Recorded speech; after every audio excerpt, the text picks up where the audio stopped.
Sir size 3.3 question prove the following मधलं 10वं गणित आहे 10th example cos x divided by 1 plus sin x equal to cot x upon 2 minus 1 divided by cot x upon 2 plus 1. तर इथे आपल्याला prove करायचं आहे LHS side equal to RHS side. LHS साइडला terms आहेत इथे cos x आहे sin x आहे आणि RHS साइडला cot मध्ये टर्म्स आहेत. तर इथे आपण LHS साइड सॉल्व करू. LHS equal to cos x divided by 1 plus sin x. तर इथे आपण trigonometric functions of double angles चे जे फॉर्म्युले आहेत ते वापरणार आहोत. cos 2 theta equal to cos square theta minus sin square theta. Now replace 2 theta by theta and theta by theta upon 2. Therefore, cos theta equal to cos square theta upon 2 minus sin square theta upon 2. तर ह्या फॉर्म्युलावरून आपण हा formula तयार केला. फक्त आपण इथे 2 थीटाच्या ऐवजी थीटा घेतलाय आणि थीटाच्या ऐवजी थीटा अपॉन 2. हा फॉर्म्युला इथे वापरायचा आपल्याला. Therefore, cos x equal to cos square x upon 2 minus sin square x upon 2. Cos x means cos square x upon 2 minus sin square x upon 2 divided by 1 plus sin x. आता इथे 1 च्या ऐवजी आपण now we know that sin square theta plus cos square theta equal to 1. Therefore, we take here 1 equal to sin square x upon 2 plus cos square x upon 2 equal to 1. तर ह्या identity वरून आपण हे असं लिहू शकलो. इथे angle theta equal to x upon 2 घेतलाय आपण. आता 1 च्या ऐवजी आपण इथे sin square x upon 2 plus cos square x upon 2 plus sin x. जसं आता cos x साठी आपण cos 2 theta equal to cos 2 theta equal to cos square theta minus sin square theta हा फॉर्म्युला घेतला. तसंच sin 2x साठी आहे sin 2x 2 theta sin 2 theta. इथे डबल अँगलचे जे ट्रिग्नोमेट्रिक आपण फंक्शन्स काढतो त्यासाठी वेगवेगळे फॉर्म्युले आहेत. आता sin 2 theta equal to 2 sin theta cos theta. Now replace 2 theta by theta and theta by theta upon 2. मग ह्याच्यावरून आपल्याला दुसरा फॉर्म्युला मिळणार आहे. sin 2 थीटा इथे आपण रिप्लेस केला आहे अँगल 2 थीटाच्या ऐवजी theta. sin theta equal to 2 sin theta upon 2 into cos theta upon 2. मग इथे थीटाच्या ऐवजी आपण x लिहिणार. Theta equal to x. Therefore, sin x equal to 2 sin x upon 2 into cos x upon 2.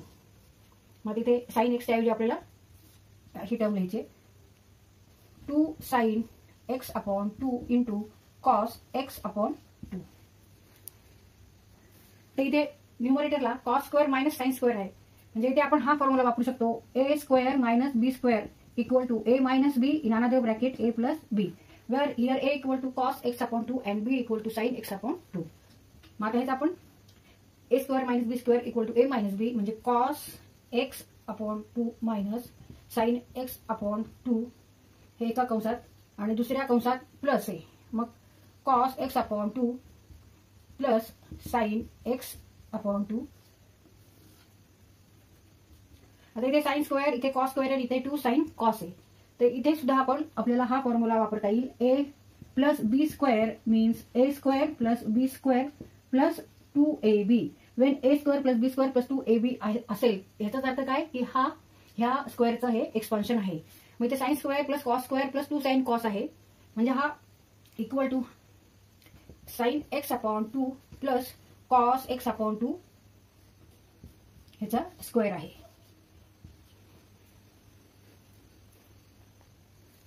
Equal to आपण परत लिहून काढू cos x upon 2 minus sin x upon 2 cos x upon 2 plus sin x upon 2. आता इथे हा square आहे म्हणजे sin x upon 2 plus cos x upon 2 into sin x upon 2 plus cos x upon 2. तर इथे x upon cos x upon 2 plus sin x upon 2 हे दोन्ही जे ब्रॅकेटमध्ये आहे ते सेम आहे. तर एक ब्रॅकेट इथे कट होईल and remaining terms are cos x upon 2 minus sin x upon 2 divided by sin x upon 2 plus cos x upon 2. Cos x upon 2 plus sine x upon 2 sine x upon 2 plus cos x upon 2 इथे हे आपण cut करू. फक्त इथे term ही इथे आहे आणि ही इकडे ही साइन आहे, इकडे कॉस आहे, इकडे कॉस आहे, इकडे साइन आहे, मध्ये ऍडिशन आहे प्लस आहे. Remaining terms are cos x upon 2 minus sine x upon 2 divided by sine x upon 2 plus cos x upon 2. आता इथे आपण फक्त कॉस ची टर्म आधी घेऊ आणि साइन नंतर घेऊ. आता सगळ्या टर्म्सला आपल्याला साइन एक्स अपॉन 2 ने डिवाइड करायचे. म्हणजे ह्या टर्मला पण, ह्या टर्मला पण, ह्या टर्मला पण, ह्या टर्मला, सगळ्या टर्मला आपल्याला साइन एक्स अपॉन 2 ने डिवाइड करायचे. का बरं डिवाइड करतोय आपण? कारण आर इथे साईडला काय आहे, तर आर इथे साईडला कॉट आहे. Cot x upon 2 minus 1 divided by cot x upon 2 plus 1 आहे. मग इथे cot means what? Cot means cos upon sine. Now cot x upon 2 means cos x upon 2 and sin x upon 2. त्याच्यामुळे आपण इथे divide कशाने केलेले? Sign x upon 2 ने ह्याला डिवाइड करायचं, ह्याला पण डिवाइड करायचं, इथे पण डिवाइड करायचं, इथे पण डिवाइड करायचं. मग इथे cos upon sine equal to cos येणार आहे, कॉट येणार आहे. आता इथे आपण न्यूमरेटरच्या टर्म्सला साइन एक्स अपॉन 2 ने डिवाइड केले. तर डिनॉमिनेटरला cos x upon 2 divided by sine x upon 2 plus sine x upon 2 divided by sine x upon 2 equal to cos upon sine means cot and sine upon sine 1. कारण दोन्ही angle सारखेच म्हणून इथे आपण डिवाइड करू शकतो इक्वल टू 1. तसंच इथे इक्वल टू 1 आणि cos upon sine equal to cot. Cos x upon 2 divided by sine x upon 2 equal to cot x upon 2. Sine x upon 2 divided by sine x upon 2 means 1 minus 1. इथे cot x upon 2 plus 1. Cos upon sine cot and sine upon sine 1.